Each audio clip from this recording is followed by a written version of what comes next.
Del ciclo de líneas rojas, un espacio de reflexión, de pensamiento, un espacio de debate de temas interesantes y temas de actualidad como el que nos ocupa esta tarde. Este espacio lo organiza la OAC y las comunidades cristianas de base de la región de Murcia. Este ciclo este año se ha titulado No miremos a otro lado. La política y el cuidado de la tierra son cosa nuestra. Como pueden ver, pues temas de actualidad.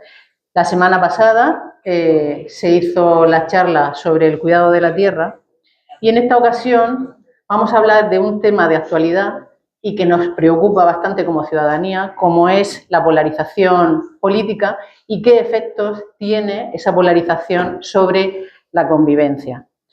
Para tratar sobre este tema tenemos a dos personas que me acompañan en la mesa, Juan José García Escribano y Sebastián Mora Rosado.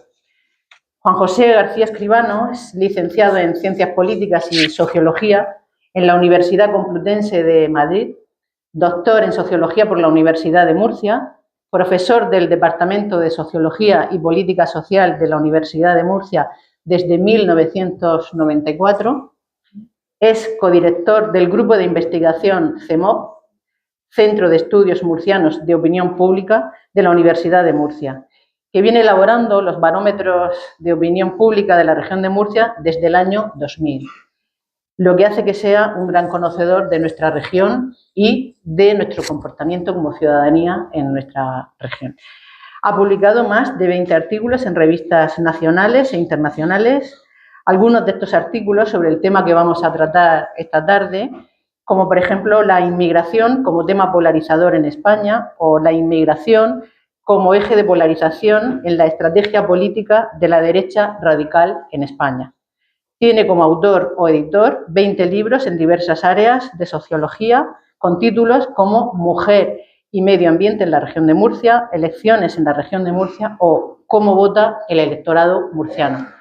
Como pueden comprobar, es un gran conocedor de nuestra región y, como he dicho, del comportamiento que tenemos como ciudadanos y ciudadanas en esta región. Y Sebastián Mora Rosado es doctor en Sociología por la Universidad de Zaragoza, licenciado en Filosofía por la Universidad Pontificia Comillas, máster en Doctrina Social de la Iglesia por la Universidad Pontificia de Salamanca, máster en Gestión Directiva de Organizaciones No Lucrativas por la UNED. En la actualidad es profesor en la Universidad Pontificia Comillas, especializado en Sociología, Filosofía y Ética Social. Ha sido secretario general de Cáritas Española, director ejecutivo de la Fundación FOESA y vicepresidente de la Plataforma del Tercer Sector en España y de la Plataforma de Organizaciones de Acción Social. Ha investigado y enseñado en el ámbito de la intervención social con colectivos en situación de exclusión social, en filosofía social, ética aplicada y doctrina social de la Iglesia. Además, es director de la Cátedra José María Martín Patino de la Cultura del Encuentro. Como pueden comprobar, estoy bien acompañada y creo que va a ser una charla, una jornada bastante interesante, fructífera, con la que podemos aprender y vamos a dialogar con ellos, porque luego habrá también una parte de intervención del público para quienes puedan estar interesadas en profundizar más en este tema. Como he dicho, vamos a hablar de la polarización política y los efectos sobre la convivencia, pero os voy a pedir brevemente, como introducción a este tema, que nos habléis del título que le da nombre a este ciclo. La política es cosa nuestra, sí, la política es cosa nuestra. Pues ya voy, cuando veáis. ¿Quién empieza? Juanjo. Bueno, tú que estás en casa. Bueno, buenas noches. En primer lugar, pedir un poco perdón porque no estoy en mi mejor momento. Vengo con una conjuntivitis un poco fuerte y con un dolor de hombro que me dio ayer antes de ayer y bueno, estoy un poco tocado. En segundo lugar, darle las gracias a la organización, a OAC y a las comunidades de base por invitarme a este ciclo y a esta charla.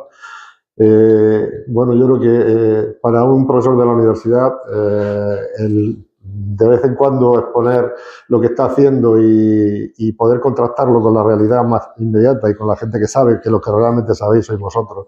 No, los que estamos desde fuera pues sabemos cosas, pero a veces los que están sufriendo esas cosas son los que de verdad saben. Pues es grato poder venir y hacer estos encuentros y por tanto dar las gracias a la organización. Y entrar directamente ya al tema. Bueno, darles las gracias a ustedes por estar aquí esta noche aquí, que a veces pues en la sociedad en la que vivimos es complicado a veces salir de casa para ir a una conferencia o una mesa redonda o un encuentro. Yo creo que el tema que plantea este ciclo me parece importantísimo, porque a veces en la sociedad en la que vivimos, que es una sociedad muy individualista, una sociedad que de alguna manera nos lleva siempre a la complacencia, al hedonismo. El no miremos a otro lado me parece un lema importantísimo. Yo comentaba hace un momento con alguien, con Juan José, que no sé dónde está, una anécdota con mi hija.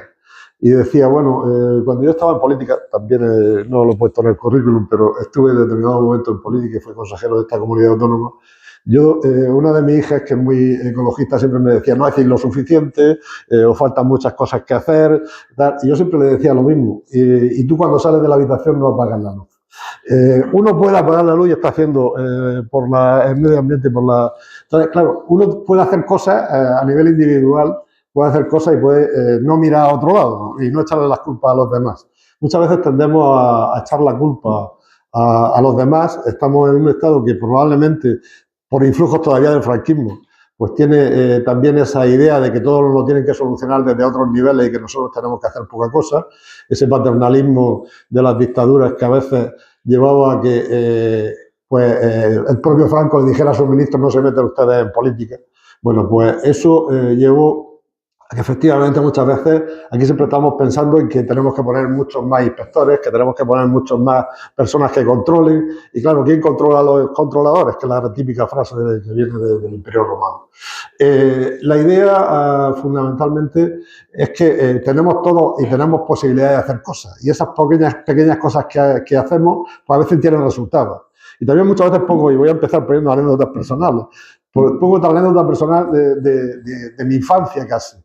Cuando yo era pues un jovencito que tenía 10 o 12 años, no recuerdo exactamente la edad, yo leía muchísimo. Yo soy de Molina, y allí había una biblioteca en aquellos momentos, estoy hablando de los años 60, había una biblioteca que tenía muy pocos libros.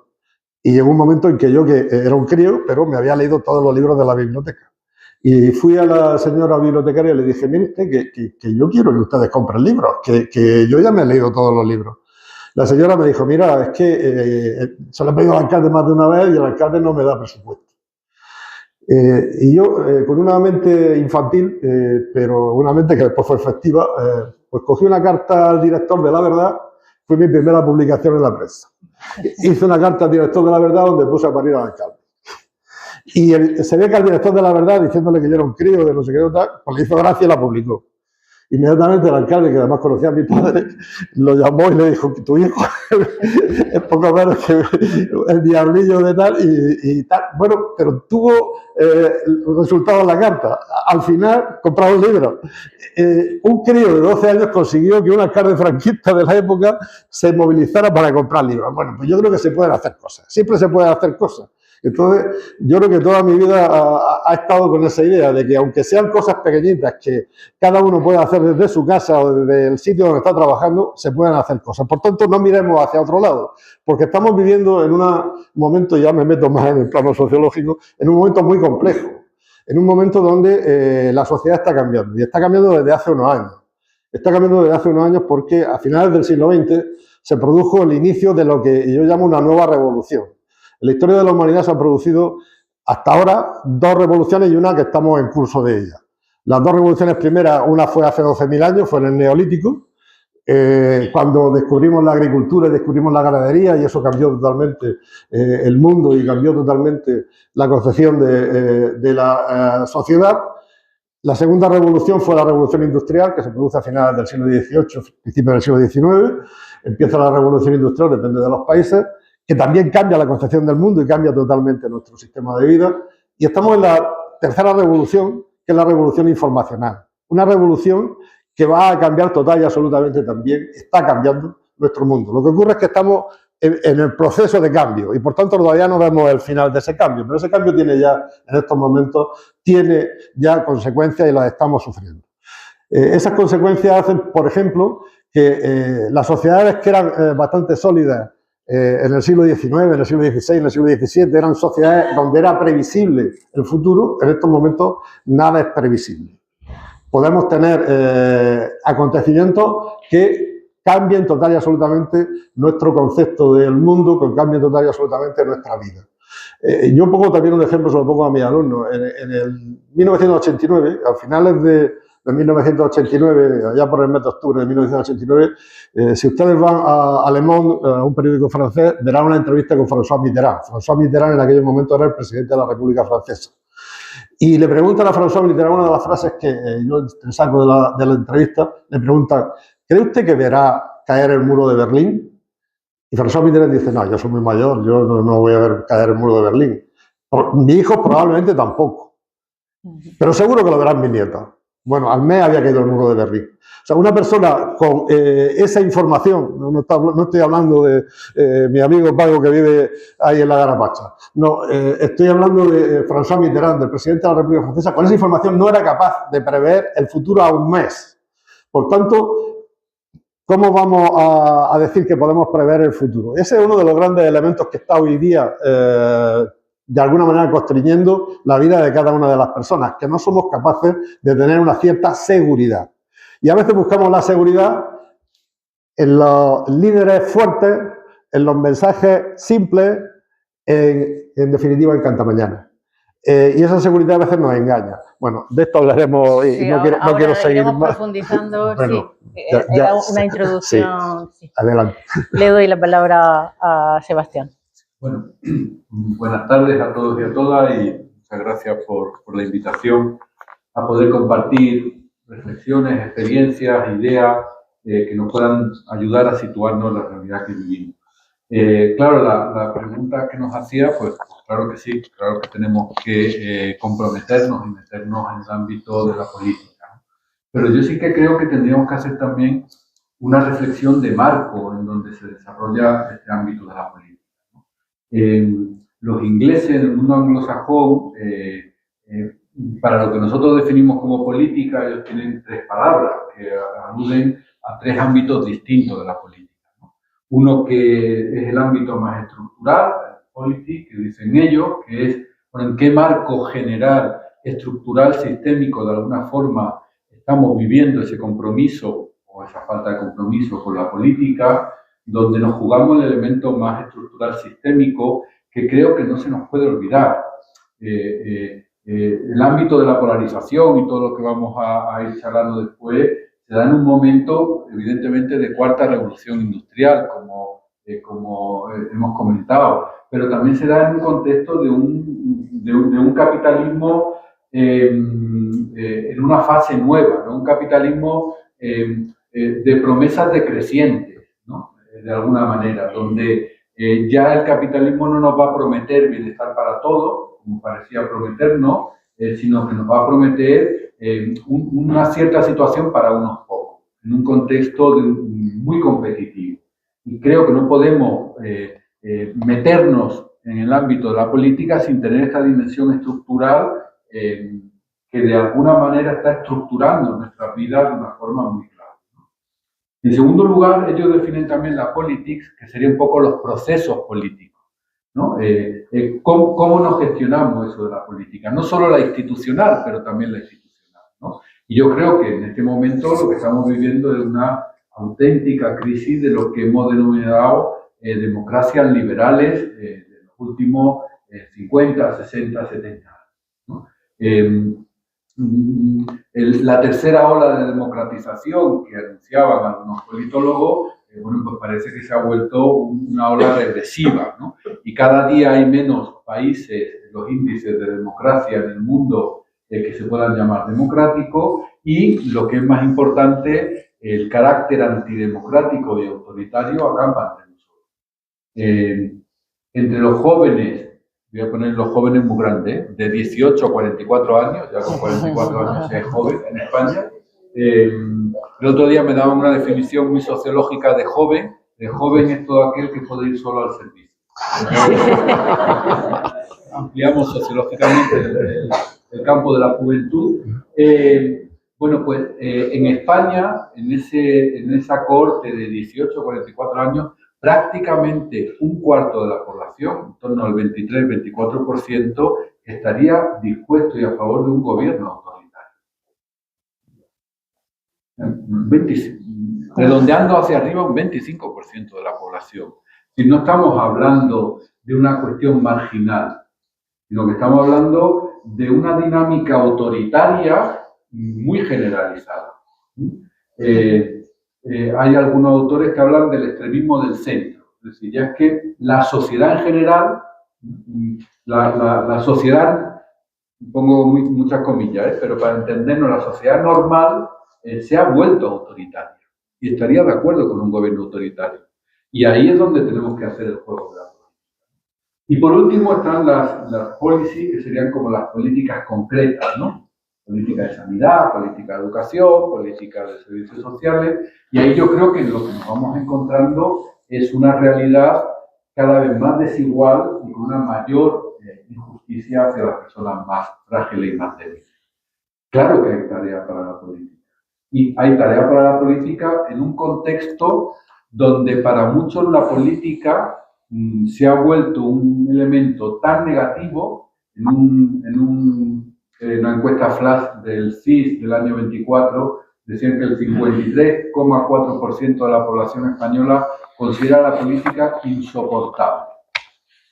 Más de la mitad de la población considera la política insoportable.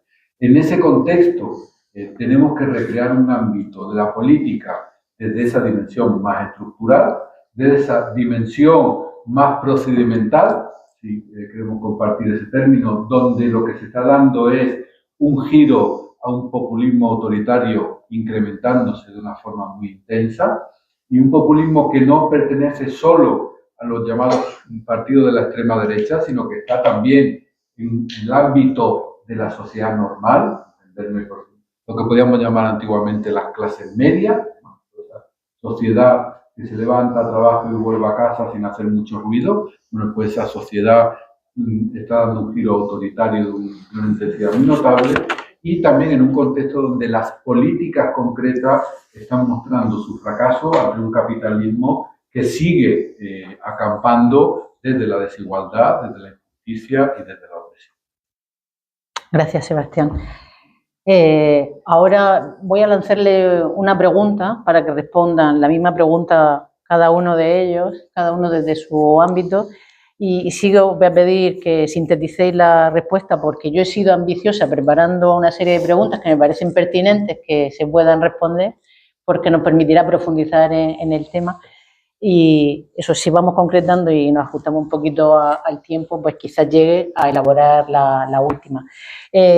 Con este panorama que habéis descrito, ¿no? y esta responsabilidad política que tenemos cada uno de nosotros, de nosotras, para participar en nuestro entorno, y en este momento que estamos viviendo, como habéis descrito, crispación que ocupa todo el debate público, polarización que cada vez va más en aumento, incluso la desafección de las instituciones democráticas, vemos que también se viene dando y sigue aumentando. Incluso en el barómetro que elaboró el CEMOC de la primavera del año 2025, la ciudadanía murciana señalaba como uno de los principales problemas la política, lo has descrito tú muy bien también, Sebastián, la política, los políticos y los partidos políticos. Entonces, en este contexto, ¿por qué creéis que se está produciendo esta situación? Y quizás también habría que empezar definiendo lo que es polarización política y crispación social, porque algunas veces el término se confunde y no es lo mismo. Pues, si os parece, seguimos, Juanjo. De acuerdo.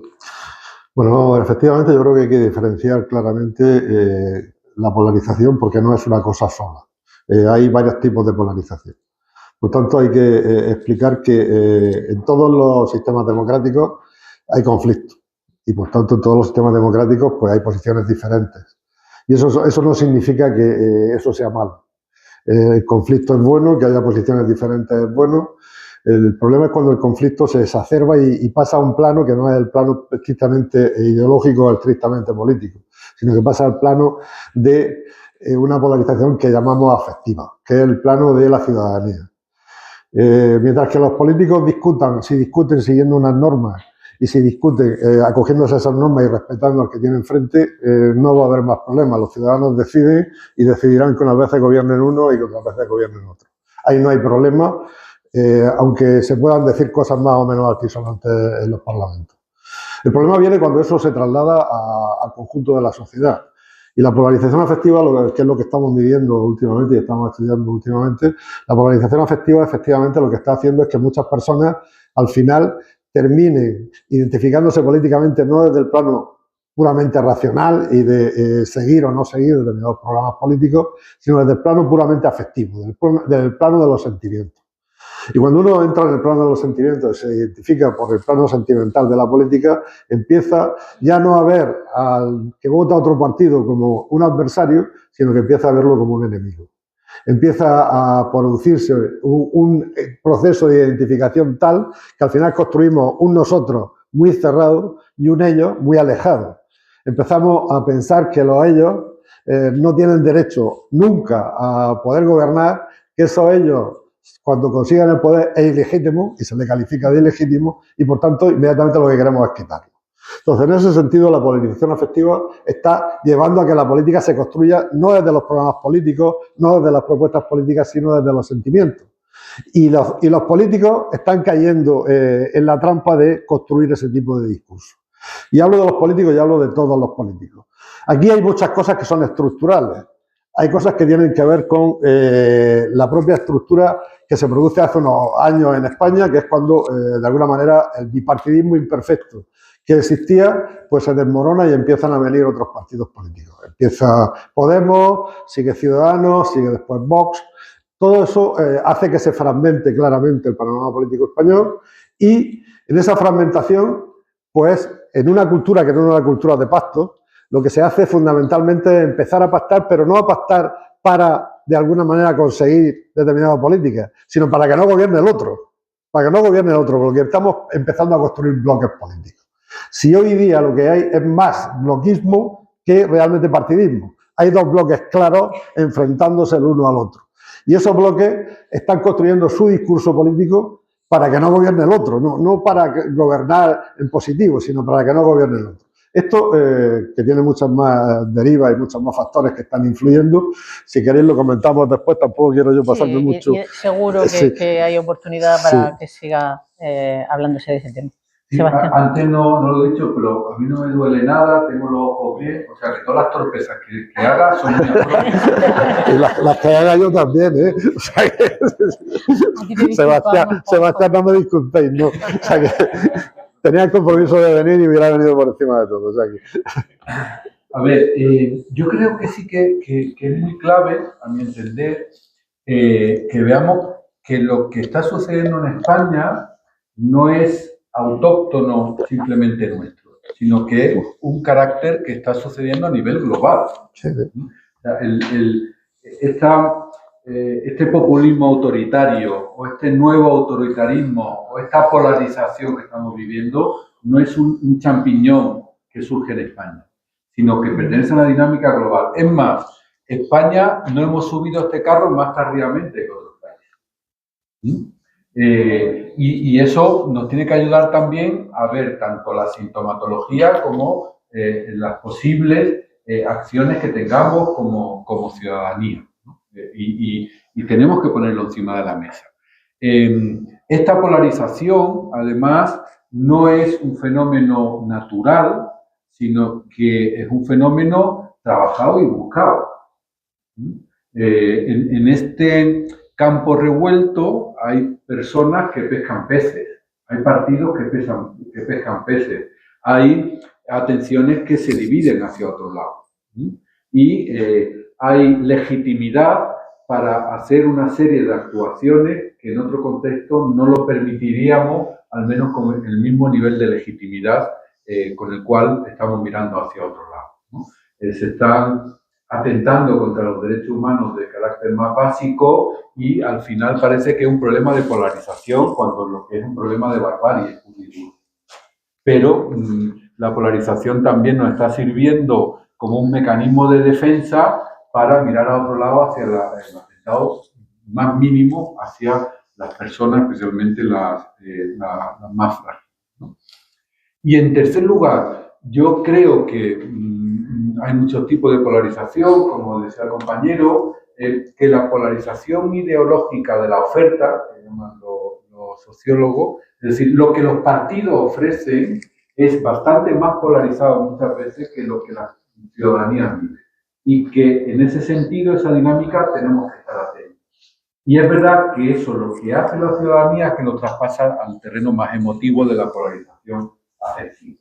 Como él ha dicho, no me voy a meter luego algo de... Pero a mí me gustaría que tuviéramos en cuenta un elemento, y os rogaría que lo tuviéramos en cuenta, que no lo olvidemos, que es que esta polarización, tanto ideológica, de la oferta o de la demanda, o esta polarización afectiva, se está nutriendo de una polarización social cada día más creciente, donde hay grupos, personas, pueblos, que son desechos humanos, que son descartes humanos. Y en esa dinámica de exclusión, de descarte y de desigualdad es de donde está surgiendo o de donde se está utilizando este crecimiento de los populismos autoritarios, la dinámica polarizadora que nos están haciendo mirar para otro lado. Y a mí me parece que eso es clave, mirar la dimensión global, mirar también la dimensión de esa polarización buscada muchas veces por los partidos políticos y no olvidar, por favor, que es que esto están haciendo cuando estamos considerando una parte importante de la humanidad como población soberana. Y eso es clave para pensar la polarización, sea la afectiva, la emotiva o sea la ideológica. Y en esta polarización o esta crispación social, ¿qué papel juegan los medios de comunicación y las redes sociales? Bueno, juegan un papel importantísimo. Porque, esto es difícil explicar en pocas palabras. Entonces, pocas palabras, poco tiempo. En poco tiempo. Yo creo que aquí hay un elemento que viene desde finales del siglo XX. O sea, en finales del siglo XX se rompe una dinámica y precisamente la fecha que antes ponía del 8 de noviembre de 1989, o el 9 de noviembre, perdón, de 1989 es una fecha importante porque rompe una dinámica mundial. Mientras que el capitalismo tenía de alguna manera freno, aunque fuera un freno nuevo que no nos gustaba cómo se estaba desarrollando, pero tenía freno, de alguna manera el capitalismo se contenía. A partir de aquella fecha que empieza a no tener freno el capitalismo se descontrola y empieza lo que llamamos neoliberalismo y empieza toda una serie de tendencias que hacen que se disparen esas tendencias y empecemos un siglo XXI que está plagado de crisis. Desde que empezamos el siglo XXI. Primer día del siglo XXI, las Torres Gemelas.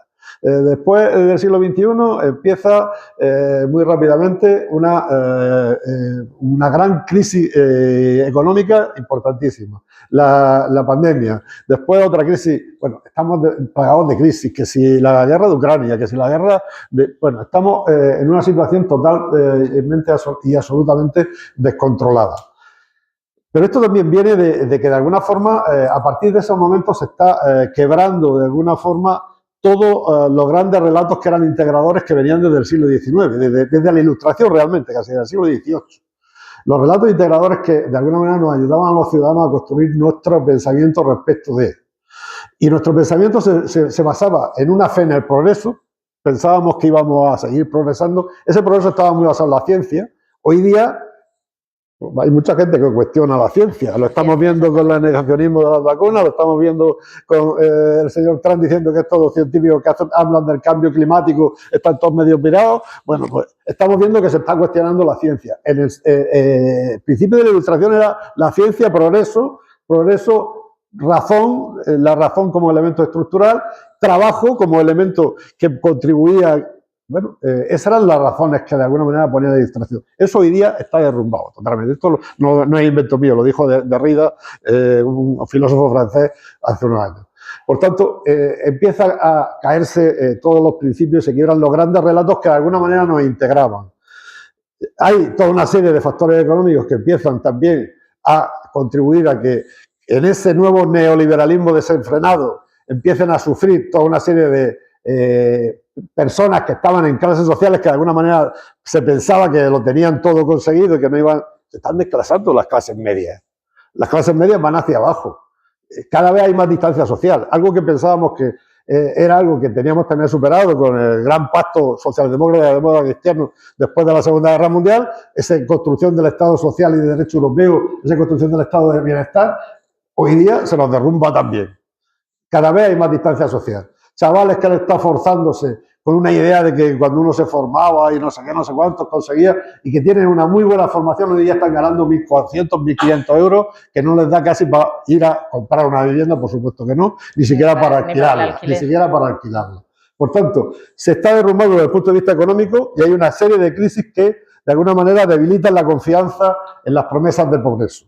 Por otro lado, hay también identidades que están total y absolutamente cambiando y se están haciendo identidades cada vez más, nos preguntamos, más que lo que hay que hacer, nos estamos preguntando quiénes somos.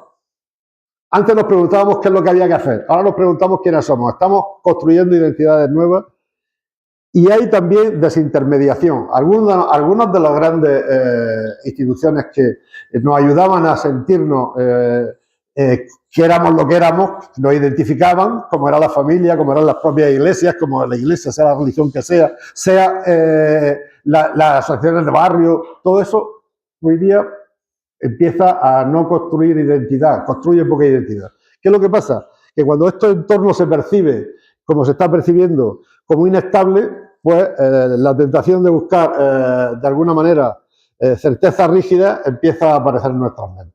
Esas certezas rígidas pues son las identidades cerradas, es decir, nosotros y el ellos empezamos a construir, nosotros que somos españoles frente a ellos, a los otros que no son españoles, empiezan a ver y empezamos a buscar líderes fuertes o narrativas simplificadoras. Eso es lo que estamos buscando. Y para que esto llegue a todos, tiene mucha importancia los medios de comunicación. Los medios de comunicación también han cambiado su lógica. Y sobre todo cambia la lógica uno de los medios de comunicación que más llega a la ciudadanía joven, por lo menos en estos momentos, que son las redes sociales. Internet. Internet es el medio, según nuestros estudios, por el que se está informando políticamente el 71% de los jóvenes españoles. No se informan por otro vía, se informan por Internet. Claro, Internet que está buscando, fundamentalmente está buscando discursos que ocupan breves segundos. Frases muy impactantes. La propia lógica de los algoritmos, que a veces desconocemos quién los domina, etcétera, etcétera, lo que lleva es a que cuanto la frase sea más impactante y tenga más likes y tenga más seguidores, pues más se pone por delante. Por tanto, ¿y qué construyen esos jóvenes? Construyen burbujas donde lo que están viendo es lo que quieren que vean desde las redes sociales determinados personajes. Están construyendo cámaras de eco donde solamente se relacionan con la gente que opina como ellos. Por tanto, al final terminan, de alguna manera, reconstruyendo un discurso que es un discurso polarizador, un discurso que va muy en la línea de la radicalidad y de no el pensamiento, sino simplemente buscar el sentimiento. Esa es la idea que está. Y de nuevo me he pasado de tiempo. Como es muy interesante, no te quiero interrumpir, pero intentar ajustar porque si no nos respondemos todas las preguntas, ¿no? Y quizás también los medios, un modelo de negocio que han encontrado. Sí, no, por supuesto. No he evaluado los medios tradicionales, pero también están en ese modelo. Sebastián, ¿cómo lo ves? Lo veo regular. Yo creo que sí que habría que rescatar, y lo digo con cierto rubor, porque está José Antonio por aquí, pero el concepto de industria cultural de adorno de la teoría crítica. Porque en definitiva, a veces cuando nos referimos a los medios o tal, nos referimos como a unos productores de contenido más o menos radicalizados. Y de alguna forma lo que se nos está estructurando no es simplemente una serie de producción de contenidos extremistas, de extrema derecha, autoritarios, sino que se están configurando la misma gramática de la política contemporánea. Y hay una subjetivación, una producción de subjetividades de un signo muy determinado. Y esa producción de subjetividades no es simplemente un contenido, sino que es la misma sintaxis o la misma gramática, mejor, de cómo nos jugamos en la política hoy en día. Y eso es un elemento absolutamente básico, porque moldea deseos, lenguaje, formas de identificación, expectativas, y no solo produce productos o no solo produce mecanismos y dinamismos, sino que produce público. Y hay una construcción social de un público determinado de una forma no automática ni de una forma no deseada, sino de una forma construida de una determinada manera. Y yo creo que ese es un elemento fundamental. Cuando nosotros estamos en esa constitución, sobre todo en el mundo digital, no simplemente estamos utilizando un medio, no simplemente estamos consumiendo, produciendo contenido, sino que estamos constituyéndonos como personas, ¿no?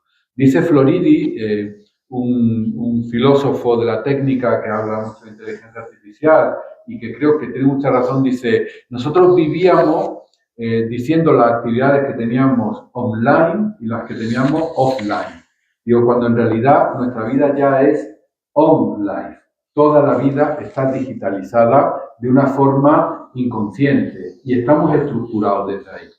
Y esa estructuración nos va llevando a un modo o a una subjetividad que, como dice algún autor, es una subjetividad para tiempos de guerra. Y en la guerra tenemos enemigos.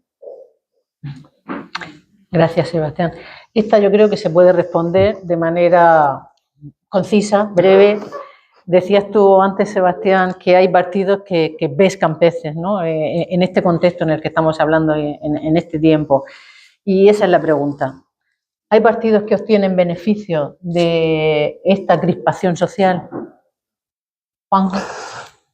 Vamos a ver. En este panorama que estamos de alguna manera trazando, que puede parecer oscuro, pero que bueno, después de la oscuridad, pues tenemos que poner algún tipo de solución mientras la luz. En este panorama, la verdad es que la polarización moviliza más eficazmente desde el punto de vista político que el consenso.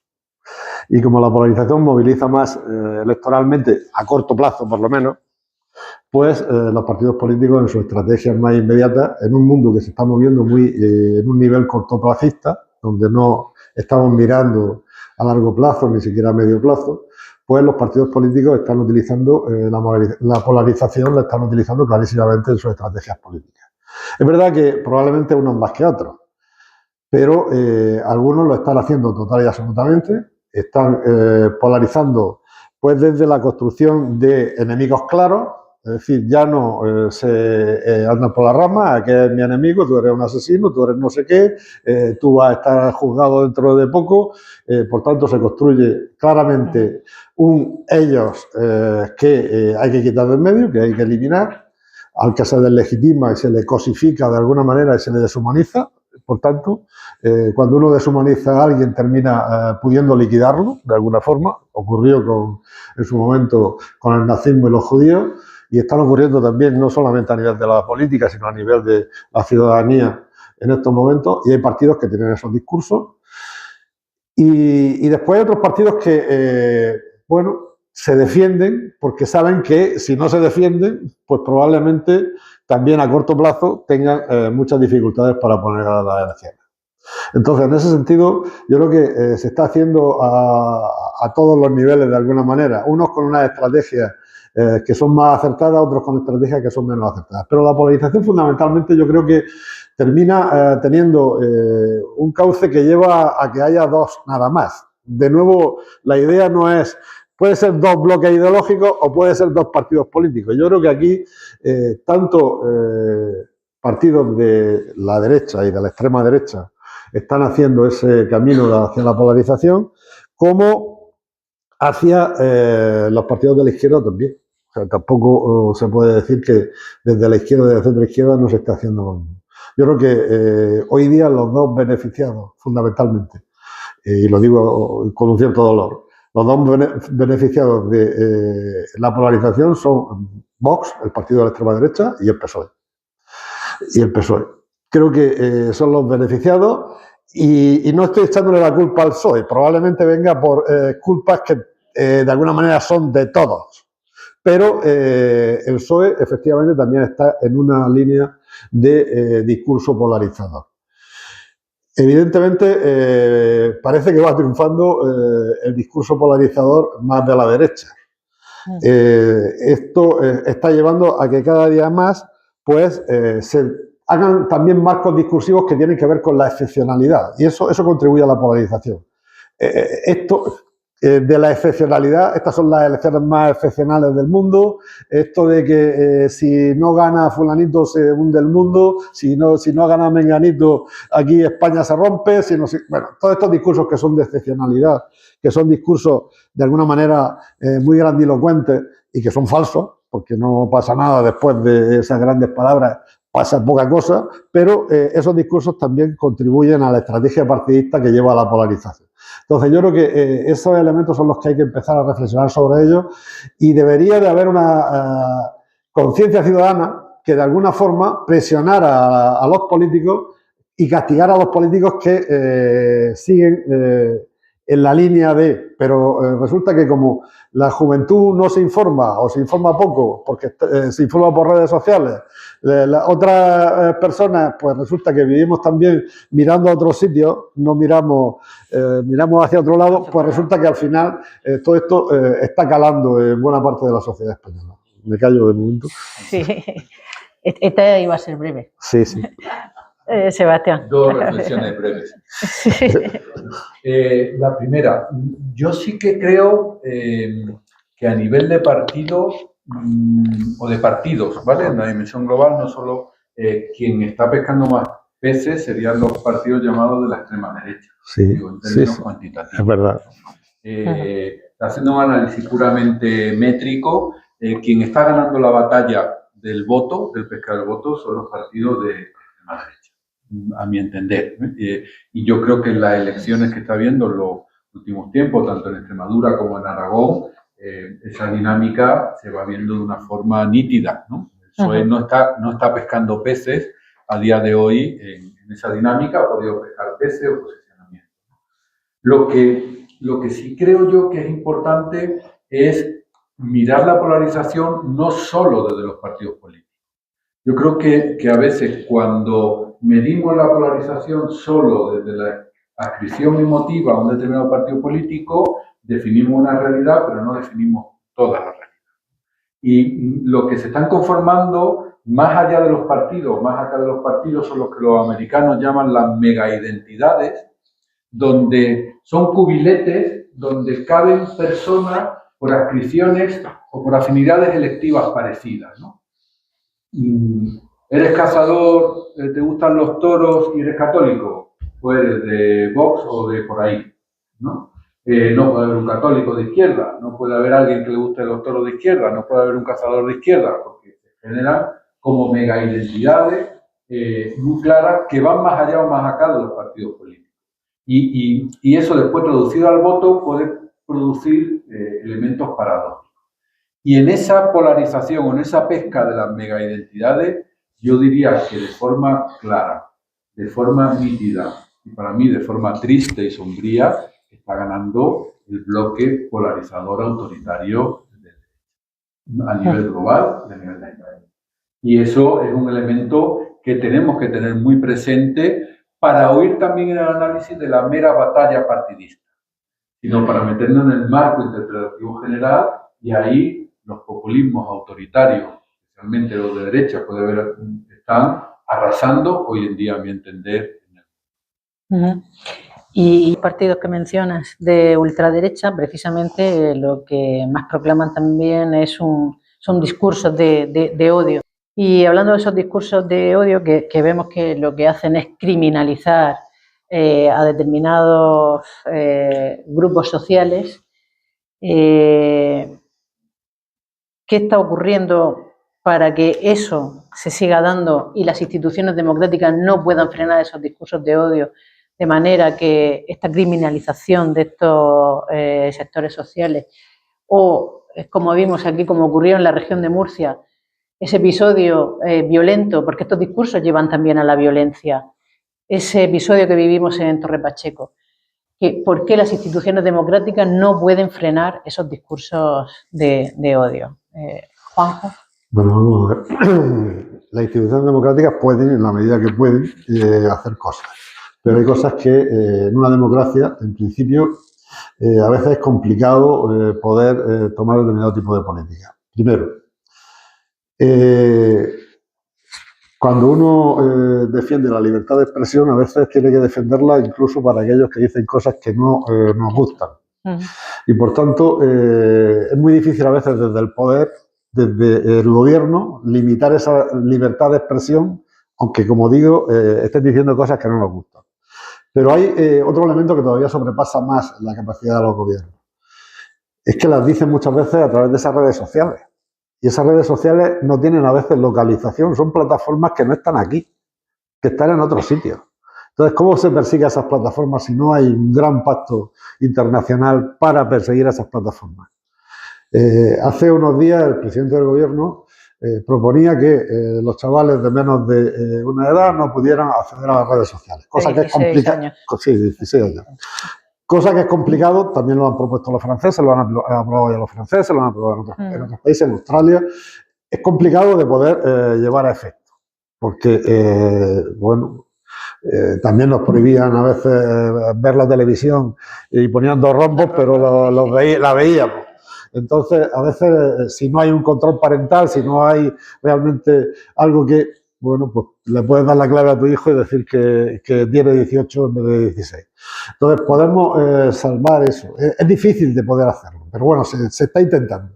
Pero claro, cuando lleguen y vemos que hay un montón de discursos de odio en las redes sociales, que están criminalizando a sectores sociales, diciendo que, poniendo mensajes homofóbicos total y absolutamente, diciendo que si este es de la acera de enfrente, que si este no sé qué, que si este hay que perseguirlo porque es inmigrante, a legal o ilegal, y le ponen todos los calificativos que quieran porque eso es delincuencia. Bueno, todas esas cosas que están diciendo que son verdaderas normalidades, a veces no se dicen desde España.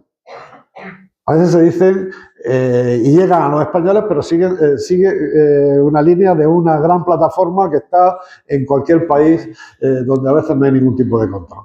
Entonces, en ese sentido es muy complicado. O sea, no digo que no se pueda hacer, se tiene que hacer todo lo que se puede hacer, pero es complicadísimo. Es complicadísimo por esas limitaciones que tiene el poder.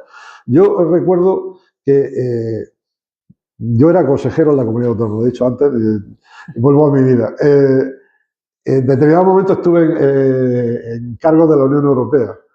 Y cuando estuve en la Unión Europea y vi cómo funcionaba la Unión Europea, dije, yo me preocupaba de cosas que era imposible que yo pudiera hacer desde Murcia. Murcia no pesa nada con respecto a todas las dinámicas que hay en el mundo.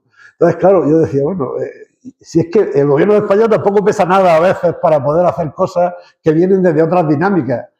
Me acuerdo una vez, voy a ponerte otra anécdota, termino con la anécdota. La gente que somos más mayor nos acordaremos de que en el llano del Beal hubo un conflicto importantísimo. Ese conflicto que llevó a que la Guardia Civil estuviera allí todos los días, incluso ganaron las elecciones, los batasunos ganaron las elecciones allí en su momento, en las elecciones europeas, y tenían la bandera de la Icurriña, la tenían bueno, yo era consejero en aquel momento. Entonces, un día me ponen el cazarro delante de los periodistas y me dicen, ¿a qué se debe esto de que este conflicto aquí en el...? Y dice, mira, la culpa la tiene Mario Vargas Llosa. Y la gente se... Mario Vargas Llosa, ¿cómo que tiene la culpa? Digo, sí. Este hombre que se ha presentado a las elecciones allí en Perú ha conseguido movilizar a la guerrilla, que de nuevo ha bloqueado las minas de mineral que había en Perú. Inmediatamente el bloqueo de las minas de mineral hizo que subiera el mineral y eso se produjo en Londres, pero de Londres pasó a París. En París se dieron cuenta de que ya eran viables unas minas que tenían en Murcia y entonces pusieron en marcha la producción. Era una butad, era algo cogido, pero lo que quería decir es que a miles de kilómetros de distancia se pueden producir acontecimientos que tienen efectos reales aquí y que a veces nosotros no podemos controlar. Esa es un poco la anécdota final que quiero poner. Sí, claro, pero como ciudadanía nos cuesta comprender eso porque tenemos leyes que hacen que un tuitero lleve en la cárcel no sé cuantísimo tiempo. Sí, pero ese es otro problema. Sí. En este país, se ha reformado casi todas las instituciones, menos una que tendría que haberse reformado. Como ciudadanía nos cuesta comprender, pero sí entendemos lo de las plataformas. La justicia. Pues Sebastián, ¿qué nos dice? Bueno, ha dicho muchas cosas, pero yo os provocaría hacer una reflexión. ¿Por qué surgen esos discursos de odio o criminalizadores? Porque socialmente estamos de acuerdo. Y incluso a nivel más jurídico-penal, las propuestas que vienen de los gobiernos de todos signos tienen que ver con un carácter muy punitivo. Y tratamos de arreglar los problemas sociales desde el carácter punitivo. Hay un libro muy interesante, muy interesante por la idea que se llama el penalismo mágico, juega con lo del realismo mágico latinoamericano, de Ollero, y él habla de un imaginario que tenemos como sociedad, es que cualquier conflicto social habría que arreglarlo con una ley penal. Y eso lo hemos visto en muchos campos, incluso en el campo del feminismo hay movimientos feministas que están acusando a otras compañeras de lo que se llama el punitivismo feminista. Todo se puede arreglar con una ley penal. Y entonces, a nivel jurídico penal aprobado en nuestros parlamentos de todo el mundo, estamos creciendo en la criminalización de lo social. No es simplemente un tuitero que desde un sitio incógnito dice tú eres no sé cuánto. No, es que los procesos de criminalización jurídico-penal están siendo como la salida a muchos de esos procedimientos. Fijaros que yo hace 5 o 6 años preguntaba a las personas y a los alumnos qué pensaban de Bukele en El Salvador con su política criminalizadora y había una cierta aversión y yo diría que hoy en día casi el 80% de los alumnos dicen, hombre, es que hay que hacerlo. Hay que hacerlo. Es que hay que hacerlo. Y eso estamos hablando no de algo extraño que va contra la libertad de expresión porque desde la isla Maldivas alguien pone un tuit, ¿no? Y después están los procesos más estigmatizadores, con todo ese carácter de estigma que no es simplemente una atribución sociocultural, sino un proceso que tiene lo que los psicólogos sociales hablan del estigma estructural, del estigma social y del autoestigma también, el estigma interiorizado. Es decir, lo que estamos creando son subjetividades que incluso a las personas que son apartadas o criminalizadas llegan a interiorizarlo como lo normal. Un nuevo modo de sujeto donde la responsabilidad se vuelve internalizada porque acabo creyéndome lo que la misma sociedad me está diciendo que soy. ¿Por qué no atajamos los discursos del odio? Porque no lo creemos. Y por terminar con una anécdota también, por no ser menos. Viniendo del tren, me han llamado de un sitio donde iba a dar un curso sobre la exclusión social y un capítulo aparte sobre migraciones. Tenía 2 días, me han dicho, vamos a quitar un día porque vamos a quitar lo de la migración que produce mucho conflicto. Porque no está claro esto de los migrantes. No es mi universidad, pero era otra universidad. Libertad de cátedra, ¿no? Estamos encantados porque en realidad lo que esa persona me estaba diciendo es estoy de acuerdo con las retóricas xenófobas y racistas que hay detrás de muchos discursos. Por lo tanto, evitemos hablar de eso. Y como vamos consumiendo tiempo y hay que dejar un tiempo para que participen, me quedaban un par de preguntas, pero las voy a resumir en una sola, las voy a unir. Con todo esto que habéis comentado, ¿qué podemos hacer como ciudadanía para recuperar el espacio público que esté basado en la confianza, en el diálogo y que se dé una convivencia democrática? Y de qué manera llegar desde la política del desencuentro a la cultura del encuentro. Y con esto nos tenéis que dar pistas de las cosas que podemos seguir haciendo. Bueno, yo creo que hay que, desde el punto de vista institucional, hay que intentar por todos los medios que tenga incentivos la cooperación.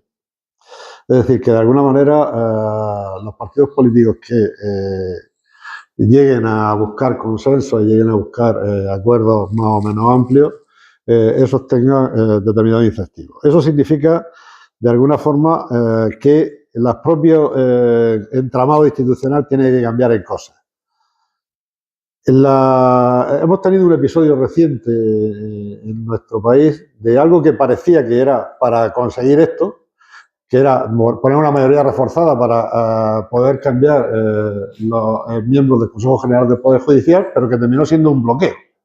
No servía. Por tanto, yo creo que hay que reformar estas historias donde al final el que no llegue a consenso de alguna manera tenga castigo. Y tenga castigo institucional. Entonces, esto es difícil en el momento político en el que estamos, donde hay tanta fragmentación, donde es muy difícil sacar adelante determinadas políticas. Pero yo creo que hay que hacer todo un empeño en, de alguna forma, poner en marcha medidas desde el Parlamento, desde las dinámicas que tienen los órganos independientes, o tratar de buscar dinámicas de órganos independientes que sobrepasen las dinámicas parlamentarias y de elecciones parlamentarias. O sea, hay que buscar toda una serie de dinámicas institucionales que posibiliten de alguna manera el forzar que el consenso es mejor que el no consenso, es mejor que la polarización. Por otro lado, yo creo que hay una responsabilidad y que hay que exigirle a los líderes políticos. Esto de la polarización surge fundamentalmente, está más en el nivel político, coincido totalmente, que en el nivel de la ciudadanía, pero al final se traslada al nivel de la ciudadanía. Y los responsables políticos son los que más polarizan, y cuanto los más mensajes polarizadores vienen desde los responsables políticos, pues más polarización se produce. Por tanto, yo creo que hay que, desde la propia ciudadanía, presionar para evitar que la retórica esa excepcionalista que está presente en casi todos los discursos se convierta en una constante, se está convirtiendo en una constante. O sea, aquí todo es excepcional, es una dinámica que polariza total y absolutamente. Hay que no convertir cada desacuerdo en una amenaza sistémica.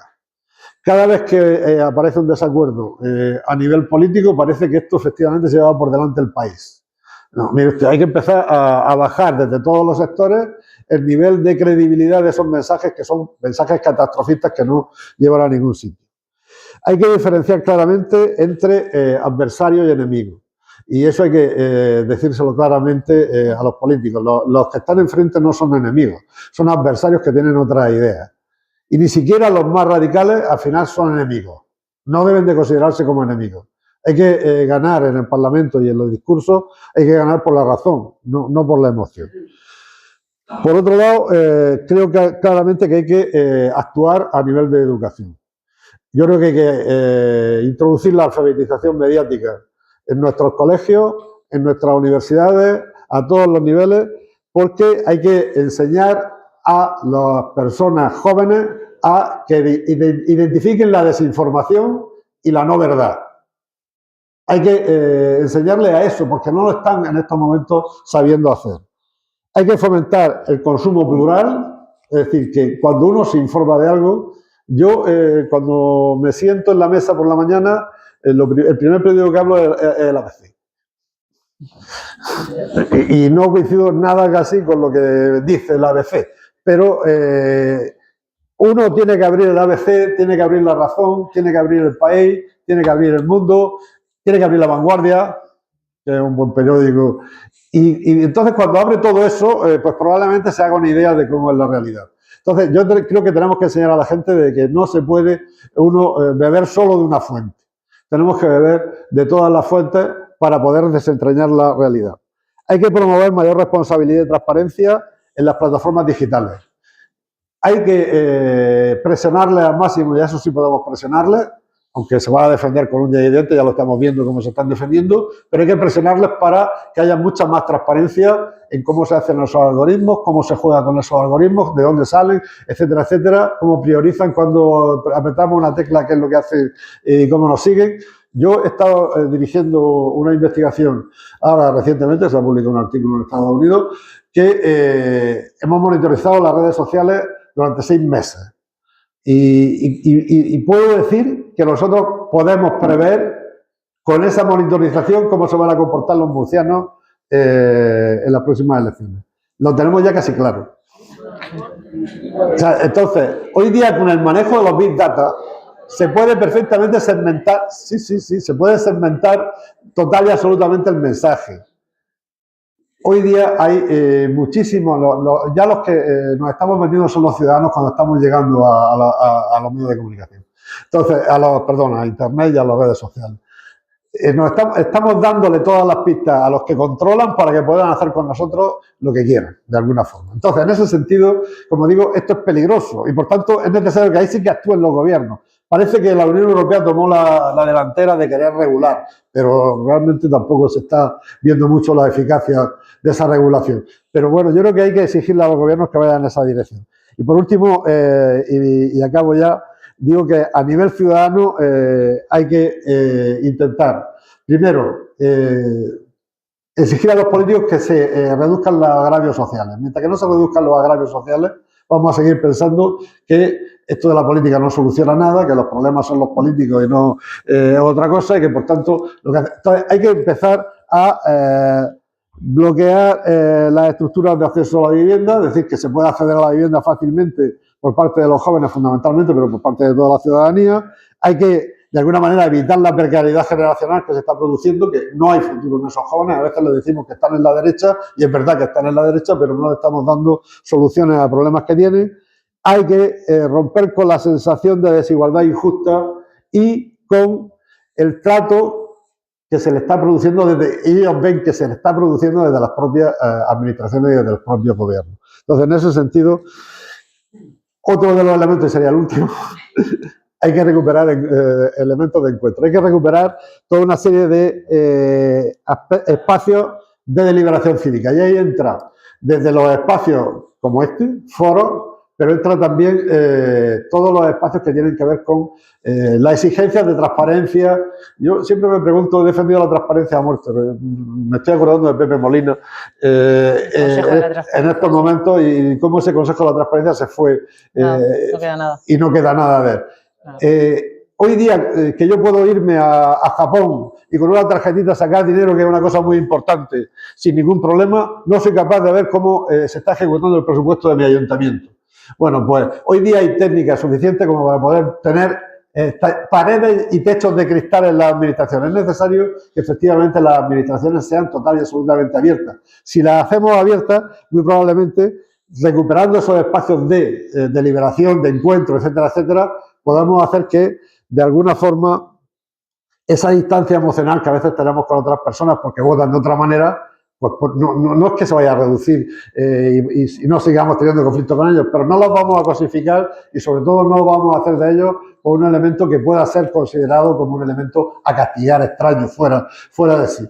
Eso es un poco, y una idea final, la polarización. Creo que no destina ya una idea ya de esa luz que quiero que por lo menos quede algún retazo. La polarización no es un destino inevitable. Yo creo que la polarización en sus efectos negativos no tiene como destino ser inevitable. Yo creo que podemos evitarla. Y para ello tenemos que hacer todo el esfuerzo de no mirar hacia otro lado. Gracias, Juanjo. Me van a decir que soy mala moderadora porque no interrumpo. Me paso siempre. No puedo, porque es muy interesante. Y eso que no he dado ningún dato como organizaremos otra. Sebastián. Vale. Bueno, si yo tuviera la solución, igual no estaba aquí, estaba en otro lado. Perdón por ser muy importante, pero si yo tuviera todas las soluciones del mundo... pero sí que voy a lanzaros 4, algunas parecidas a las que ya entendí. La primera, y por el espacio donde estamos, es rezar. Porque la cosa bien no está. Y la cosa es bien difícil. Entonces yo creo que ahí hay un elemento que, como personas creyentes, no nos olvidemos de esa dimensión espiritual, porque la cosa está brava. No es de juego, sino que estamos en un momento muy complejo en muchas dimensiones. La segunda, pues, no podemos hablar de cómo ir contra la polarización, lo vuelvo a repetir, en un contexto absolutamente injusto, desigual, que expulsa y descarta a los más débiles. Y aquí podemos hacer juego de malabares, pero realmente, y vuelvo a citar a Adorno, podemos ser justos en un mundo injusto.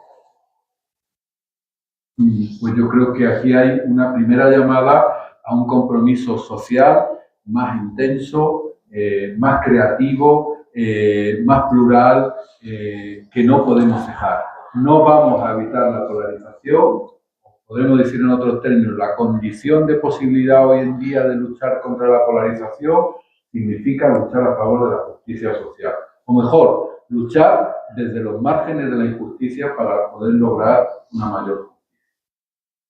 En tercer lugar, algo que ha repetido y que a mí me parece que no soluciona nada, pero sin ello no podremos solucionar nada, que es generar espacios de deliberación, espacios de paideia democrática, paideia de diálogo, donde hay tres elementos que me parecen fundamentales. El primero, no siempre el consenso es mejor que el disenso. La cuestión es cómo vivimos el disenso y cómo lo argumentamos. La política del consenso por el consenso a veces me parece antidemocrática también. Otra cuestión es cómo vivimos el disenso. Y a mí me parece que eso forma parte de la misma paideia cívica. La segunda, espacios plurales. Esto que hablamos de las cámaras de eco en el mundo digital, lo vimos también en el mundo analógico. Y en el mundo católico muchas veces nos pasa. Nos reunimos con los nuestros para escuchar lo que nos apetece y yo digo muchas veces, bueno, pues vas a distintos movimientos, distintos espacios de la iglesia y el claim de fondo es somos los mejores, tenemos la verdad y nos caracteriza la humildad. No, en la OA somos pocos, muy pocos, aunque es verdad que somos los mejores y no con la estamos en la verdad. Pluralidad. Yo creo que los espacios plurales, diría Hannah Arendt, son la condición sine qua non para la política. Sin pluralidad no hay política. Yo creo que es un elemento que cada día nos falta más, no solo en el mundo digital, sino también en el mundo analógico. Y tercero, dentro de esta paideia significa un nivel de reflexividad, no simplemente un nivel de datos y de empiria, y me dedico a ello, pero los datos al final son una construcción de la reflexividad. Simplemente dando números no vamos a solucionar nada, sino metiendo una reflexividad también ética y normativa.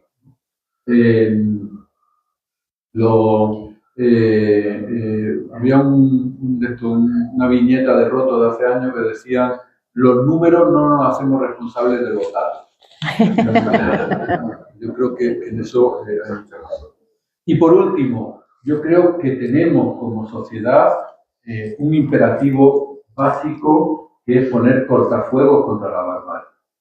Yo creo que estamos legitimando, a veces conscientemente y a veces inconscientemente, que se pisotee la dignidad de las personas, que realmente nos hagamos coautores de auténticos crímenes de lesa humanidad y que el silencio, desde esa banalidad del mal, compleja de entender, pero muy práctica de ver, donde parece ser que todo nos parece legítimo con tal de que no nos afecte o con tal de creernos que no tenemos nada que ver con ello. Y el imperativo que nos ponía Adorno, lo vuelvo a citar, que la barbarie no se repita, hoy ya se está repitiendo la barbarie y tenemos que armarnos contra ella. Pues yo creo que es un buen cierre para sus intervenciones. Tenemos la gran suerte de que esta charla, esta mesa va a quedar grabada y conviene volver a escucharla porque creo que este final ha merecido la pena y ha sido un buen cierre, como digo, de todas las charlas. Juanjo nos ha dado muchas pistas y tareas y Sebastián nos ha invitado a hacer una reflexión profunda para que eso nos ponga también en marcha, porque también en ocasiones parece que la polarización nos está llevando a la paralización y no debemos llegar ahí. Como ciudadanía, pues tenemos una tarea por hacer y aquí en esta sala también hay algún político que nos acompaña y creo que también ha escuchado bien y ha cogido ideas de por dónde tiene que continuar la política. Pues dicho esto, agradeceros vuestras intervenciones y ahora damos paso a la del público. Tienen que ser preguntas muy breves y las respuestas también muy breves porque tenemos poquito tiempo.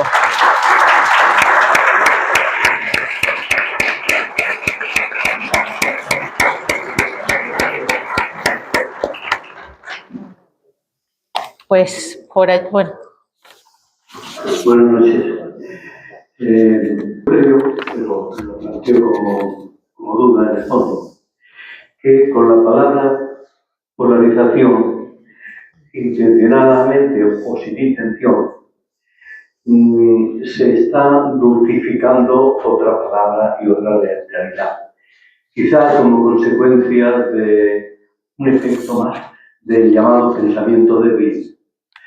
Yo creo que la realidad de la polarización, la causa, es la realidad del odio. Hay odio. No sé si se puede llamar de otra manera cuando se dice que a fulano de tal se crea su imagen y se le azota. O cuando se le dice que tenían que colgarlo de los pies. O cuando se le dice, por ejemplo, no hace demasiados días, que fulano de tal no puede salir a la calle porque se lo cargaría. Hay palabras que no solo dicen, sino que hacen. Y todas estas palabras hacen odio. O que con el lamentable episodio que hemos conocido hace unos días en Murcia, cuando un autóctono, un nacional, ha tenido durante 22 meses a una mujer marroquí, como la ha tenido, las redes sociales no se han escandalizado, no se han cebado. ¿Qué hubiera pasado si en vez de ser él español hubiera sido marroquí y en vez de ser ella marroquí hubiera sido español? Y me pregunto, la sociedad española dice, católica, un porcentaje enorme, comuniones, primeras comuniones, bautizos y tal cual.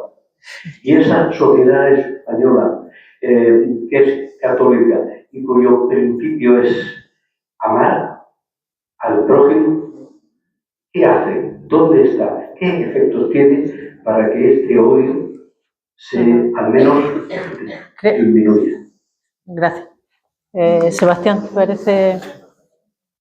Bueno, es una reflexión y que habría, yo se diría que es verdad que la polarización y el uso tan saturado que hacemos de ella a veces puede ocultar otra realidad. Y a veces estamos utilizando el régimen de polarización para ocultar otra realidad. Y con respecto a lo católico o no de España, yo creo que habría que echarle una reflexión bastante más a fondo, ¿no?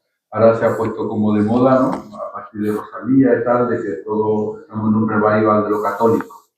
Yo creo que no, independientemente del juicio que hagamos después de lo que significa ser católico. Pero es verdad que hay una reflexión que hacer ahí sobre y sí que es verdad que en un elemento muy sustancial de la dinámica polarizadora como en la inmigración, la palabra de la Iglesia tiene que seguir siendo firme, tiene que seguir siendo permanente y tiene que seguir siendo de defensa de la dignidad de los más débiles. Y que, sin embargo, en nombre del Evangelio y de lo católico, se están utilizando figuras de auténtico odio y no de amor, misericordia y compasión que lo que sucede. Sí, yo creo que los discursos de odio surgen con fuerza en climas que están polarizados. Yo no diría que el odio es lo que produce la polarización, sino que el clima de polarización hace que los discursos de odio que están presentes en muchos sectores, a veces de la sociedad, surjan con más fuerza, porque fundamentalmente ofrecen una salida simple. Una salida simple al malestar que de alguna manera hemos dicho y hemos expresado anteriormente en nuestras intervenciones.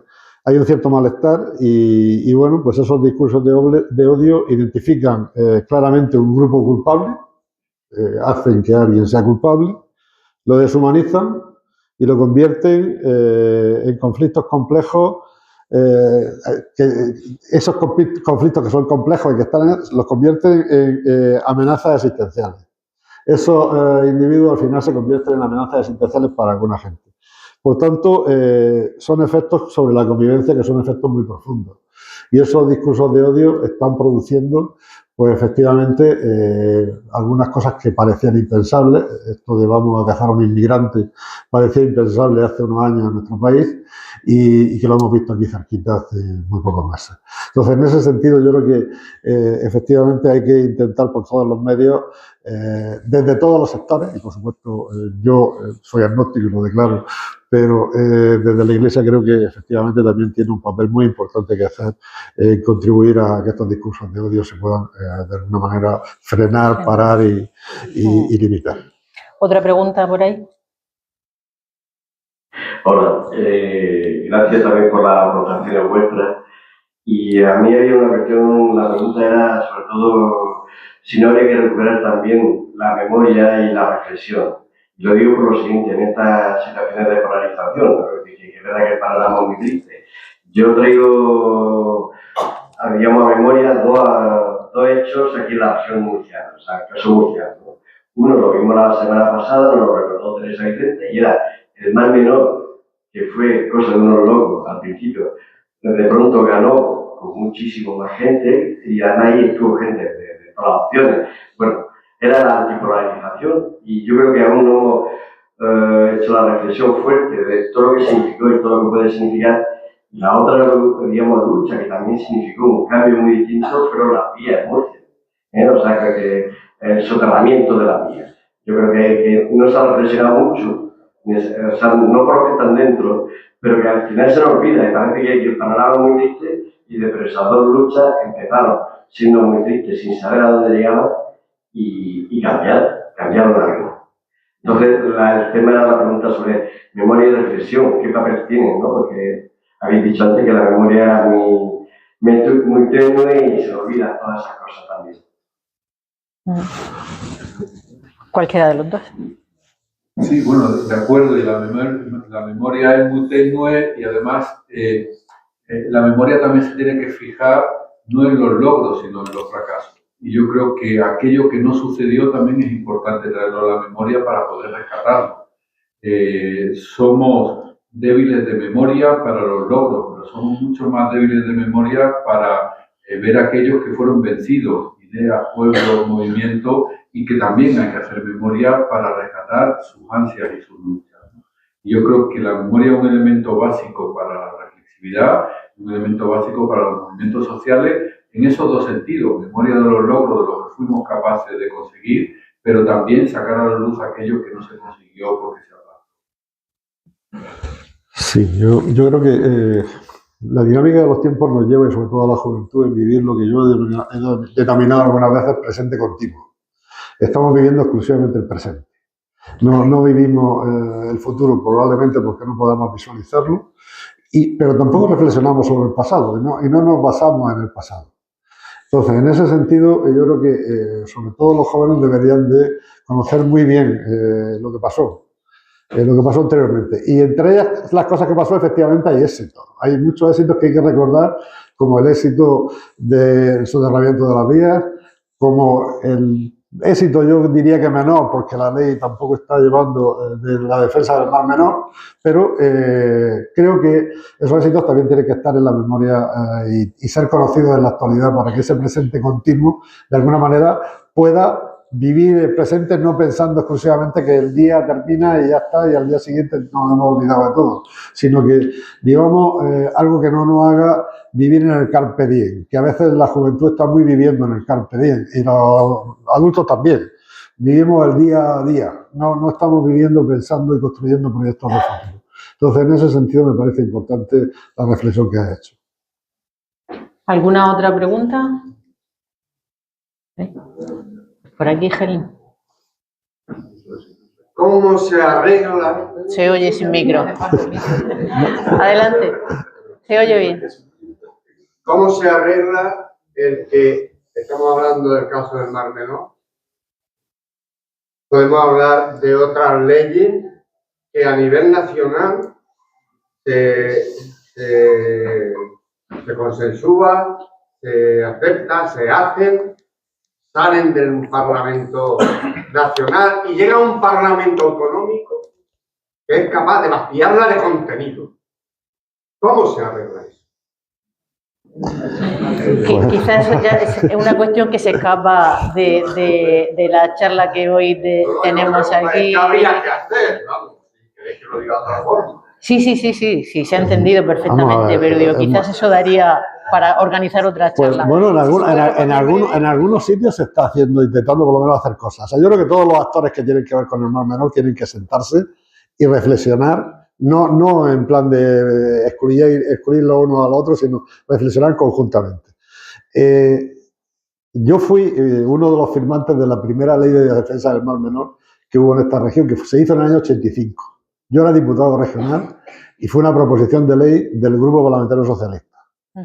Esa ley se llamaba Ley de Armonización de Usos. No se llamaba Ley de Usos Exclusivos de nadie, sino de armonización de usos. Había que armonizar los usos del Mar Menor, porque ahí todos tienen intereses.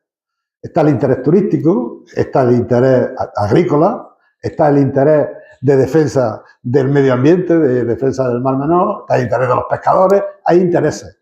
Entonces, todos esos intereses hay que, de alguna manera, armonizarlos. Y eso solo se puede hacer desde sentarse con los informes técnicos oportunos encima de la mesa, es decir, no diciendo, a mí me parece que esto viene de no sé dónde o viene de no sé qué. Hay ciencia ahí para poder perfectamente basar la reflexión y intentar llegar a una solución consensuada. Porque si no se llega a esa solución consensuada, pues aquí vamos de nuevo a jugar con los intereses políticos. A un partido político de esta región le interesa fundamentalmente conseguir todo el panorama de la agricultura de esta región y está haciéndole discursos para ello. A otros partidos le interesan otras cosas. Entonces, en ese sentido, yo creo que hay que intentar armonizar los usos del Mar Menor para que el Mar Menor se salve. Y se salve no ganando ninguno. Si ganan alguno, no se va a salvar. Solo un detalle, que la situación del Mar Menor en el 85 no tiene nada que ver con organización. No, si aquella ley que se aprobó en el Parlamento, claro, si aquella ley que se aprobó en el año 1986 se hubiera cumplido, pues probablemente no tendríamos esta situación, no hubiéramos llegado a esta situación. Pero esa ley y después se derogó. Y hemos estado sin muchísimos años, hasta que hemos visto que los peces se morían y que aquello se ponía verde. ¿Alguna aportación, Sebastián? No, no, eso no tengo nada que aportar. Ante lo último que estaba diciendo el compañero, lo que me resuena es que somos responsables todos y todas. Claro. Los políticos también. Claro. Y en esos 80 pasaron muchas cosas también. Esa polarización tiene responsabilidad. No es el momento solamente las redes sociales, etcétera. No es el cambio de la última revolución. Es una responsabilidad muy fuerte. Y viene de atrás, o sea, de cómo hemos hecho las cosas. Ciudadanos, políticos, etcétera. Sí, por supuesto. Y es muy complejo. Sí. Me quedo con la reflexión que ha dicho el compañero Tudero, porque me ha parecido muy importante que estemos en un espacio, y la parte de pluralidad. Si estamos hablando de estas situaciones, no tenemos aquí población, por ejemplo, musulmana, que acaba de estar ayer en el debate que estuvo, y que todos los que estamos aquí y en la sociedad, si hablamos ahí en la calle, nos dicen barbaridades. Yo he tenido que discutir con una amiga que es progresista y de izquierda sobre el tema de todo, el hijab y el siguiente más. Entonces, complicado, pero la pluralidad, o sea, ¿cómo podemos hacer que haya ese movimiento entre la parte pues, que nos toca un poco más cristiana de base, el ecuménico? Para poder discutir. Yo he estado hoy en un instituto con un mediador musulmán y son voces que necesitamos escucharlas aquí en estos espacios también. Esa pluralidad es muy interesante. Bueno, me he ido de un sitio a otro, pero quiero decir que esa responsabilidad es universidad, son políticos y y ciudadanía. Por supuesto, completamente de acuerdo. Pues ya nos vamos de tiempo. Pedro J., dime si nos da tiempo para una pregunta más o cerramos, que son las 9:00. ¿Da tiempo para una pregunta? Pues por allí, Helen. Hola, buenas tardes. Yo la impresión que tengo es que yo la mejor definición de la situación general se la oí a un músico en un vídeo compartido de internet. Dijo lo que es, reproducir textualmente. Dice, la sociedad, dice, los ciudadanos estamos controlados por los políticos están controlados por poderes económicos a los que les importamos una mierda. Es eso, sin más. Entonces, la sensación que yo tengo es por qué los políticos no nos explican las cosas. Es decir, yo tengo un piso en la playa con mi hermana, que lo haríamos del parque para descansar. Y prácticamente solo vamos en verano. Pero no se nos ocurre ni locos ponerlo en alquiler. No metemos una familia ahí ni de coña. Hay miles y miles y miles de casas cerradas en Murcia que no se alquilan por eso. La gente no tiene acceso a la vivienda. Y con el tema de los inmigrantes pasa algo exactamente igual. ¿Por qué los partidos? ¿Por qué la gente no sale y dice, vamos a ver, señores? Yo por mi trabajo también sé que están viniendo miles y miles de personas. Porque en Sudamérica, mucha gente de Colombia y mucha gente de Venezuela. ¿Por qué no le explican a la gente, usted está dispuesto a meterse a hacer el trabajo de tierra que hizo yo? Eso no lo dice nadie. ¿Por qué los políticos no explican esas cosas? Usted que tanto se queja de muchos inmigrantes en las calles, ¿está usted dispuesto a hacer eso? Porque somos inmigrantes, ponemos mucha gente por la calle. Pero para contratar personas para cuidar a nuestros ancianos, ya no somos tan... ¿Vale? Entonces, ¿por qué los políticos no nos explican estas cosas? Usted no quiere que haya inmigrantes, para eso usted mete a hacer el plástico de macarrón. ¿Qué pasa con los políticos? Claro, pero al inmigrante no solamente tenemos que verlo como una persona que viene a trabajar, un negocio también, o que viene a proporcionarnos un negocio, ¿no? Y creo que ahí sí que pueden responder tanto Sebastián como Juanjo. A ver, no te voy a contestar del todo, pero algunos frases, ¿no? La primera, es verdad que estamos viviendo un momento donde la concentración de poder económico se está incrementando de una forma brutal y además esos poderes económicos tienen no solo el poder económico, el poder indirecto de intervenir en los procesos políticos, tipo lobby, sino que tienen el poder directamente humano desde la industria cultural que maneja, especialmente el punto digital. Y yo creo que eso es un elemento tremendamente novedoso. Y a ese poder económico, con perdón, le importamos una mierda. Y yo creo que eso es un elemento que tenemos que tener ahí. En segundo lugar, es verdad que los políticos no explican, igual mejor que no expliquen porque igual la liamos más, pero hay elementos que no convencen a las personas argumentativamente. O sea, el tema de la inmigración no va a ser un tema de yo tengo 5 razones que son mejores que tus 4 razones, por lo tanto hazme caso. Sino que tiene que ser un proceso educativo a muy largo plazo. Y es más, muchas veces las argumentaciones que utilizamos para defender a los migrantes, como decía ella, van un poco en contra, ¿no? Yo pongo siempre un ejemplo del 2008, la Comunidad de Madrid, entonces gobernaba Esperanza Aguirre.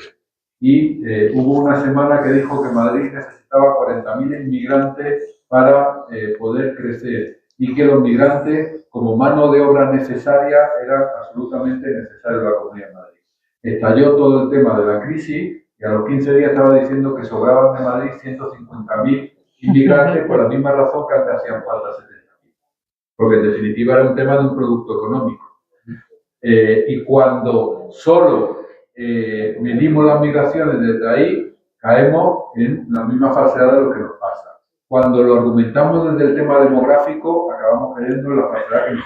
Cuando lo argumentamos de que van a sostener nuestras pensiones, vamos a acabar. Es decir, esos argumentos de carácter utilitarista o meramente utilitarista, primero, no convencen a nadie y segundo, van en contra de la misma defensa de la dignidad de las personas. Yo creo que tenemos que tener discursos sólidos, no simplemente discursos utilitarios de más o menos. Que no digo que podamos utilizarlo y a veces a ello me dedico. Pero creo que son discursos que tienen su trampa en la misma palabra, ¿no? Y yo creo que tenemos que ir con un cierto tiento en esa reflexión.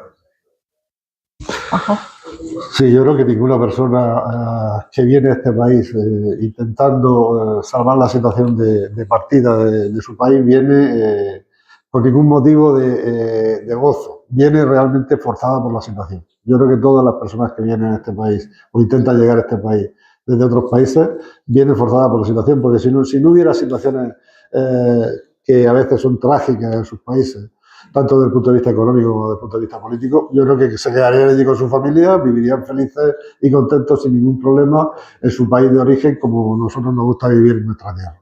Entonces, en ese sentido, yo creo que el discurso efectivamente economicista, utilitarista de la inmigración, que lo tenemos que hacer a veces porque efectivamente también es real, hay necesidad de mano de obra en determinados sectores, ese discurso no dignifica al inmigrante. Entonces yo creo que el primer discurso tiene que ser de dignidad humana sin más, y el segundo discurso, pues es verdad, voy a poner de nuevo un anécdota de esta noche, estoy en plan de anécdota, me está acordando de mi pasado, se ve que soy ya muy mayor.